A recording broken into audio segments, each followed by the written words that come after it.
Hi everyone, and welcome back to the Starseed Dragon.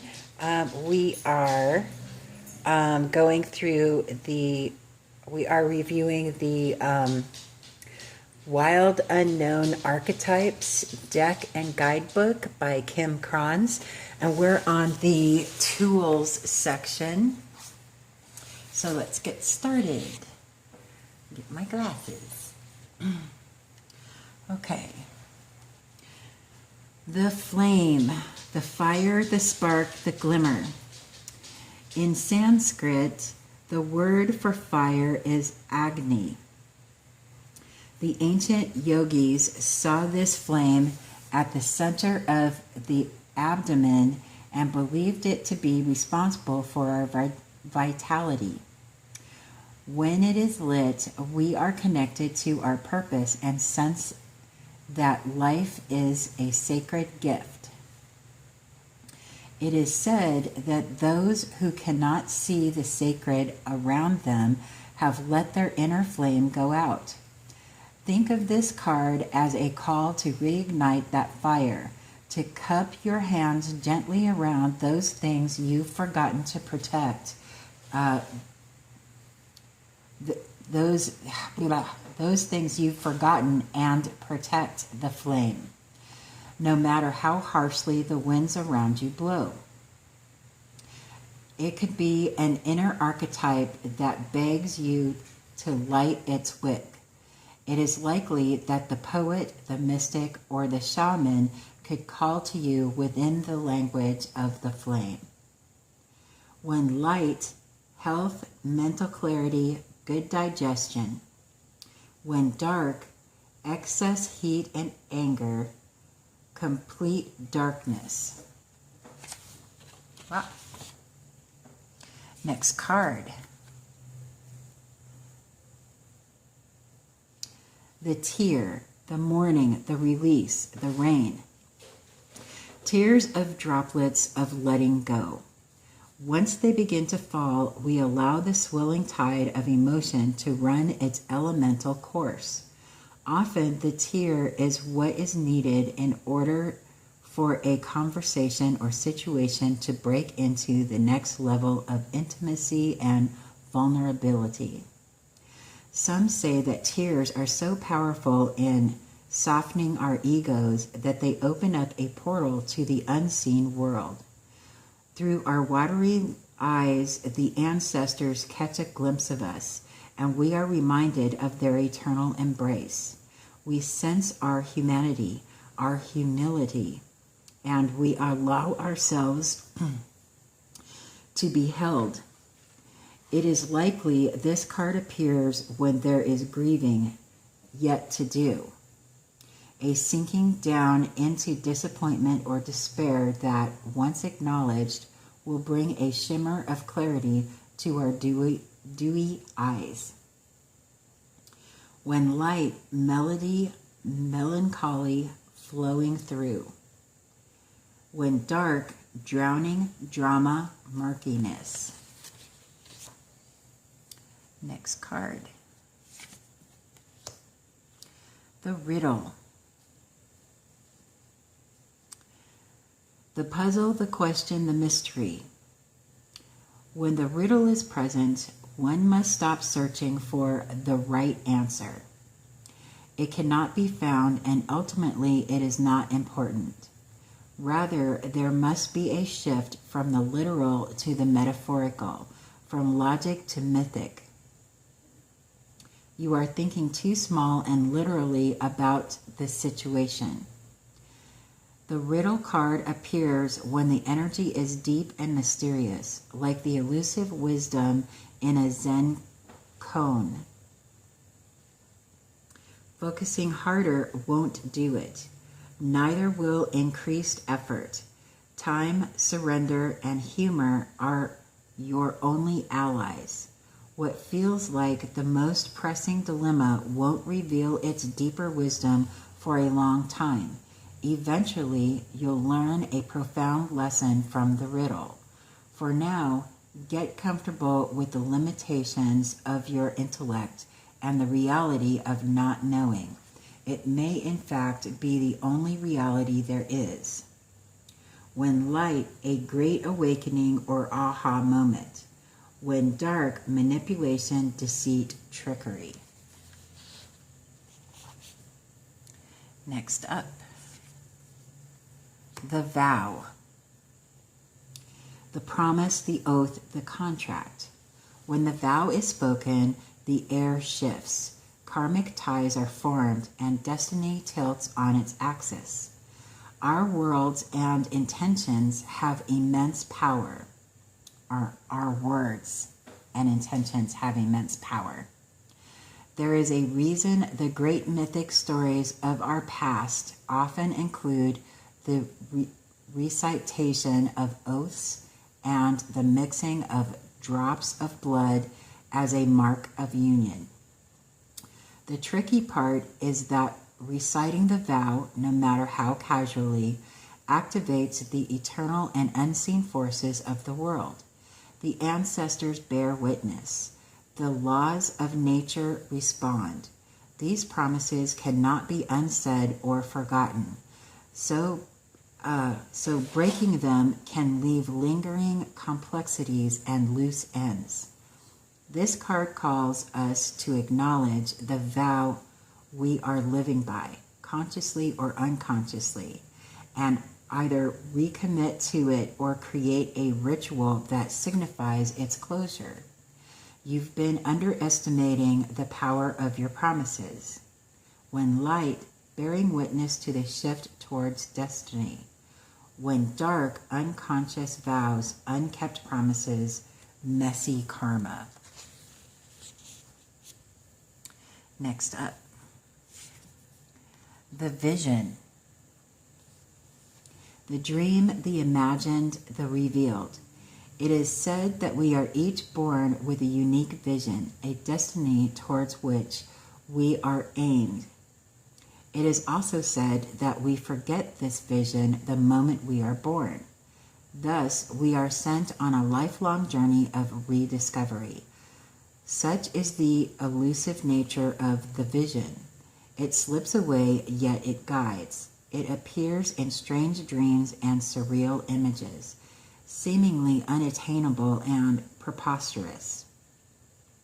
When we are connected to the vision, we carry an inspired, enchanted aliveness that others recognize. We trust the world and its synchronicities.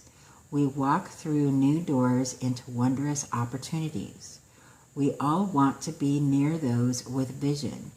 They emit energy more potent than any elixir. When we lose connection to the vision, life becomes dull and exhausting, lacking meaning. Bring back the mystery, bring back the dreams.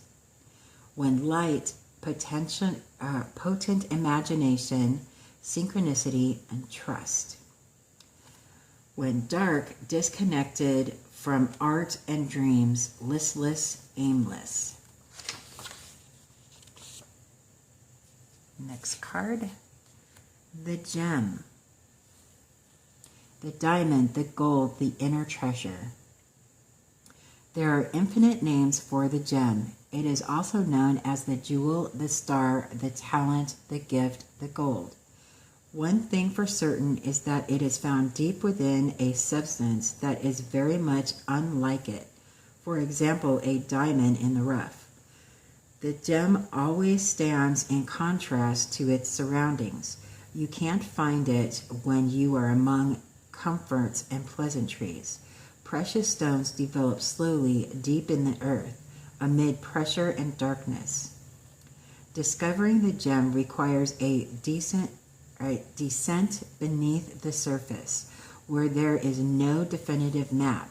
Yet the longing to touch the true gem within us is so strong that we cannot help but seek out its radiance.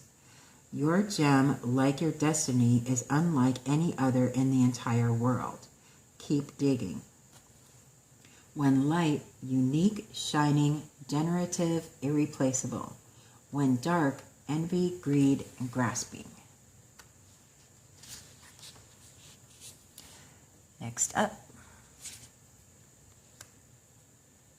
The ring, the infinite, the wheel, the connection.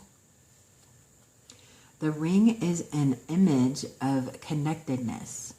Rather than viewing life as linear, as a series of progressive achievements, the ring challenges us to sense the cyclical, infinite nature of our world and experiences. Beginnings and endings fall by the wayside as we practice seeing ourselves as part of the cosmic circulatory of creation. For this reason, it's no surprise a ring is worn on the finger to represent eternal love that surpasses space, time, and worldly things. So much can be projected onto this archetypal image because it mimics the Earth's orbit around our great sun and the intimate bond between two lovers. It is the micro and macro united. This card calls us to deepen connection with self, other, and the world at large. Meanwhile, there may be a literal ring waiting to adorn your finger. When light, connectedness, humility, sacred cycles. When dark, unconscious repetition, starving for connection. Interesting. Next up, the nectar. The medicine, the elixir, the garden. In Hindu mythology, there is a miraculous substance known as amrit, or nectar, that contains infinite healing power. This golden nectar, or sacred elixir, is the drink of immortality and, like its sister substance, soma, is known to activate subtle intelligent forces that ease the mind, body, and spirit. Though esoteric, these images lead us to the central energy of this archetype, the sweet, potent, heavenly essence that lubricates our spirit back to life. The nectar card calls us to identify and relish in places, practices, people, and activities that regenerate and heal. Medicine is needed, and it comes in subtle form that you may be overlooking. Seek the most sensuous, fragrant flower in the garden you have forgotten. Don't underestimate this remedy. It is said when someone has activated this substance within, it is reflected in their shimmering eyes. When light, glowing, relaxed, subtle illumination. When dark, fixation on fixing, aggressive approach to healing. Next card. The medallion, the amulet, the talisman, the heirloom. The passing on of sacred objects is an ancient ritual within families, between lovers, and in tribes across the globe. We gift jewels, treasures, keepsakes, and mementos of all kinds. Some of great material value, others that hold emotional resonance, and still others with both. Yet when these gifts are bestowed upon us, it is important to recognize that they may bind us to an unspoken agreement or promise. When the medallion card appears, be aware of how the objects you hold dear may be embedded with unconscious energy or expectations. Materials hold consciousness, and it's time to reconcile the vibration of the objects around you. What do you covet and collect? Why? Is there an object you have held onto for years that you are ready to release? Perhaps it is time to reach for the medallion that aligns with your deepest values. When light, upholding tradition, protecting, honoring. When dark, burdensome inheritance, habituation. Next up. The kiss, the touch, the chemistry, the sex. Before a first kiss, the air is electrified. Each breath is alive with possibility and magic. What will their lips be like? Their tongue? Do they want me in return?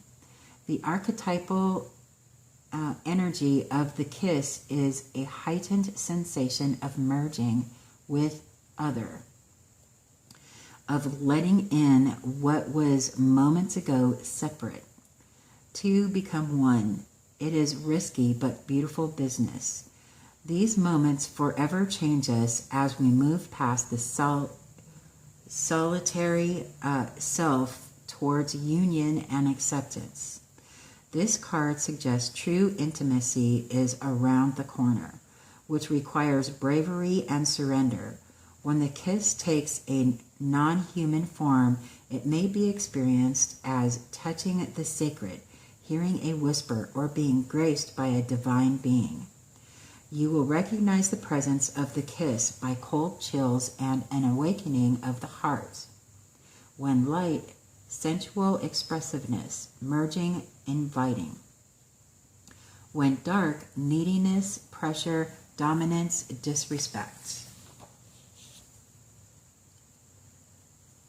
Okay, next up, the mask. The persona, the performance, the reveal.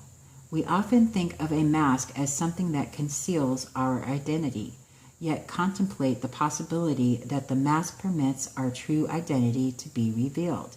It allows. The mask gives voice to that which was previously rejected. When this card appears, enact the side of you that is seeking expression, yet was never given a role to play on the stage of your life. You are in the realm of theater, so anything is possible.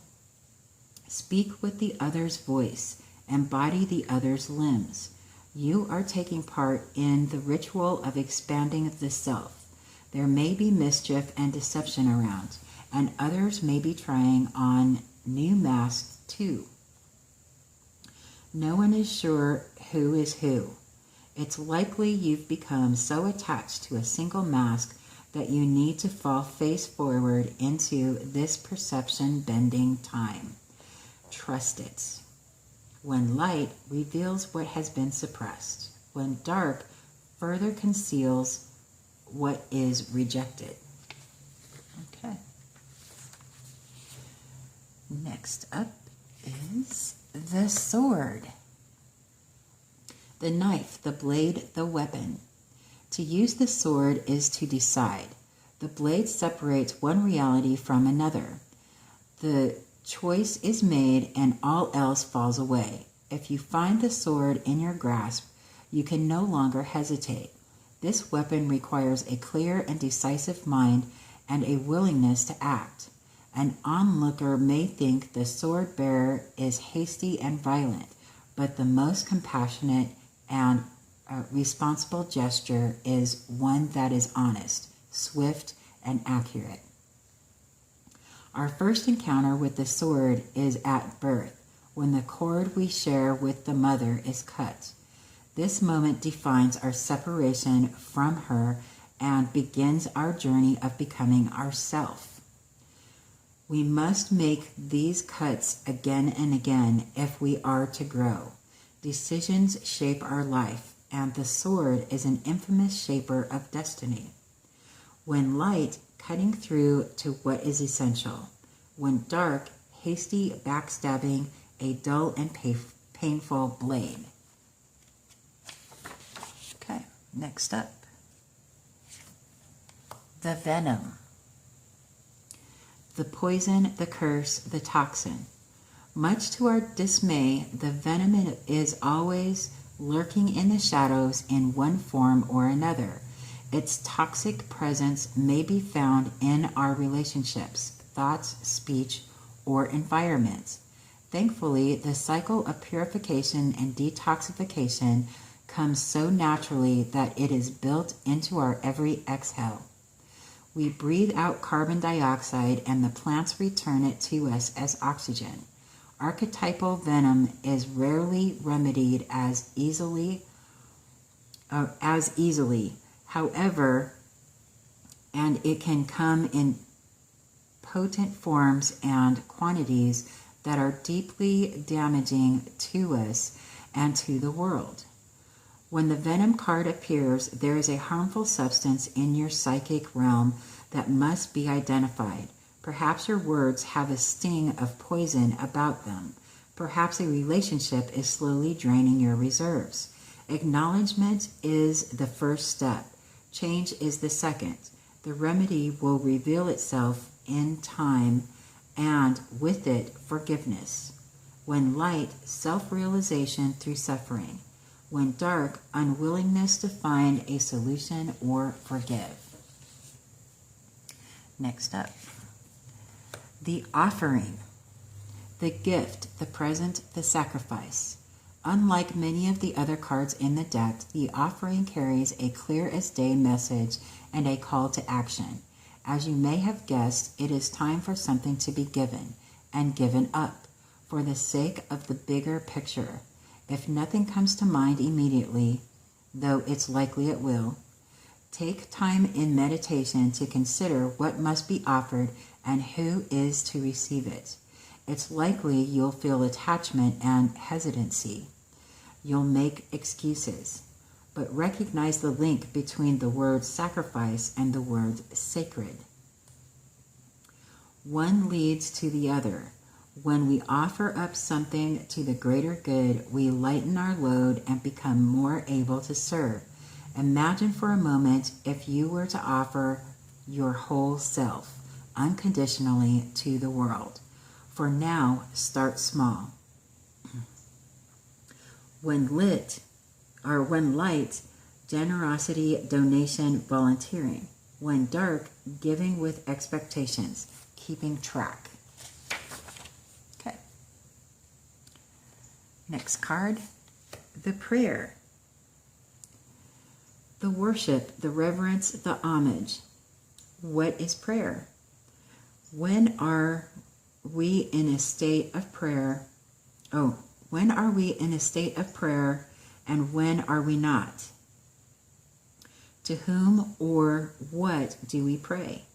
Archetypically, the practice of prayer has been with us since the dawn of time as a remedy for the omnipresent, self-centered thinking that spins us towards illusion.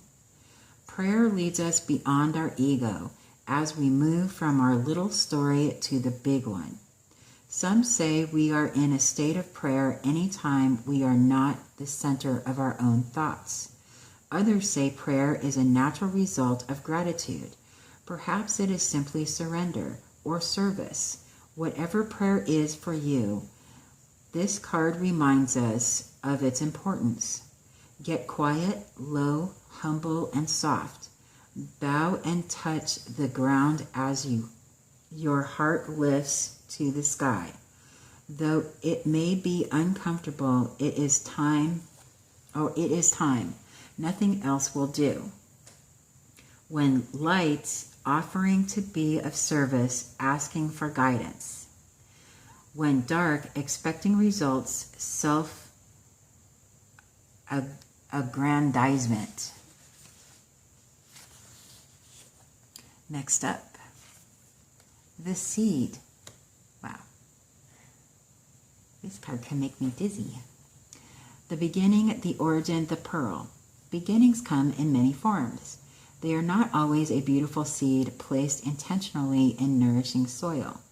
Origin stories, like any birth story, are complex, surprising, multi-layered, and usually reveal a central image or detail that represents the fully formed being.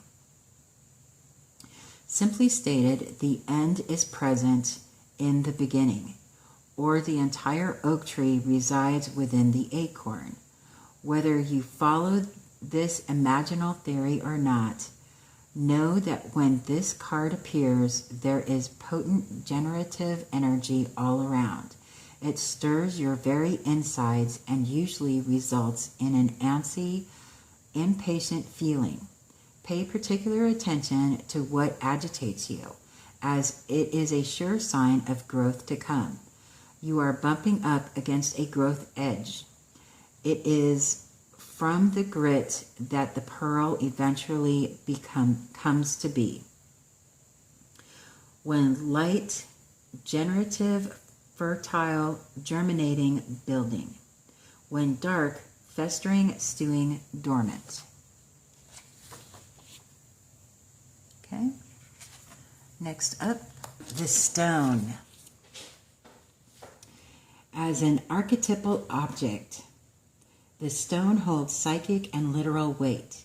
Its energy is one of permanence, concreteness, and reliability. The stone's ability to transform is nearly imperceptible to us, as it changes ever so slowly over countless human lifespans. A single stone may see thousands of generations come and go. Therefore, it contains an ancient and eternal presence.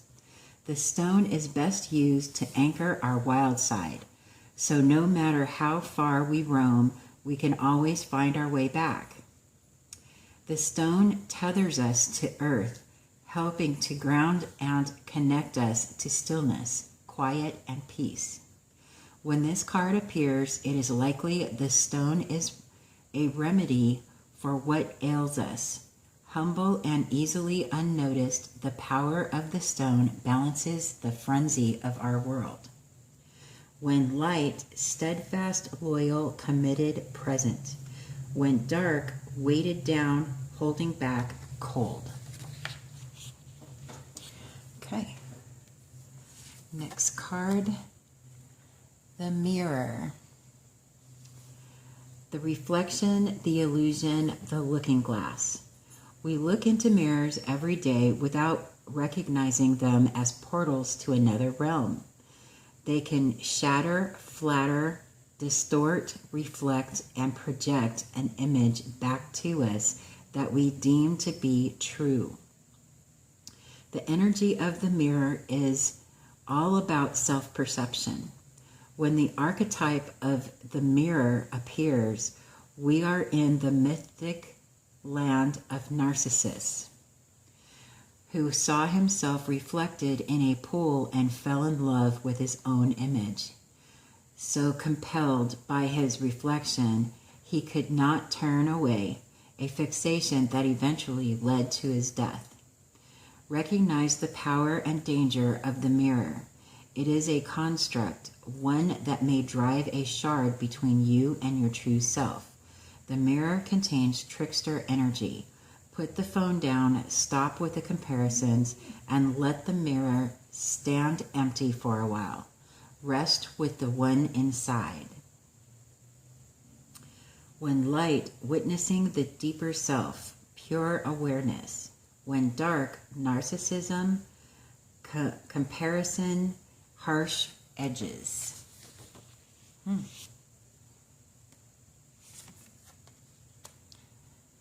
Okay, next one, the vessel. The body, the container, the cup. The vessel may be the most powerful archetypal form on earth. It is everywhere. Cups hold liquid, stoves hold fire, our bodies hold organs, our homes hold families. Through the simple act of separation, the vessel protects what it contains. Nests protect the eggs, savings accounts protect our earnings, even the planets are contained within their circular orbit. When this card appears, it's time to assess what is being held together and how.